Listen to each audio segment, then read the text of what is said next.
ప్రపంచంలోని అతిపెద్ద ఆధ్యాత్మిక వేడుక మహాకుంభమేళా రెండో రోజుకు చేరుకుంది. మహాకుంభమేళాకు భక్తులు పోటెత్తుతున్నారు. దీంతో ప్రయాగ్రాజ్లో త్రివేణి సంగమం భక్తజన సంద్రంగా మారింది. తొలి రోజు పుష్య పౌర్ణమి సందర్భంగా దాదాపు 1,60,00,000 మంది భక్తులు రాజస్నానాలు చేయగా ఇవాళ రెండో రోజు కూడా అంతకు మించి భక్తులు తరలివచ్చే అవకాశం ఉంది. 2 కోట్ల మందికి పైగా పవిత్ర త్రివేణి సంగమంలో స్నానం చేస్తారని అంచనా వేస్తున్నారు అధికారులు. మహాకుంభమేళా కోసం దేశంలోని నలుమూలల నుంచే కాకుండా విదేశాల నుంచి కూడా భక్తులు ప్రయాగ్రాజ్కు చేరుకుంటున్నారు.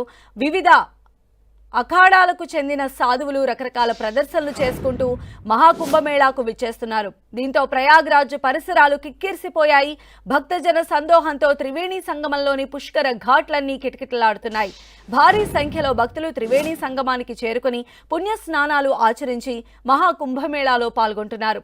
ప్రపంచంలోనే అతిపెద్ద ఆధ్యాత్మిక వేడుక అయిన ఈ మహాకుంభమేళా 45 రోజుల పాటు సాగనుంది. ఫిబ్రవరి 25వ తేదీన మహాశివరాత్రి రోజున రాజస్నానంతో ఈ వేడుక ముగుస్తుంది. ఈ వేడుకలో పాల్గొనేందుకు దేశం నలుమూలల నుంచే కాకుండా విదేశాల నుంచి కూడా భక్తులు వస్తున్నారు. గంగా, యమున, సరస్వతి నదుల సంగమ ప్రదేశంలో పవిత్ర స్నానమాచరించడానికి భక్తులు క్యూ కడుతున్నారు.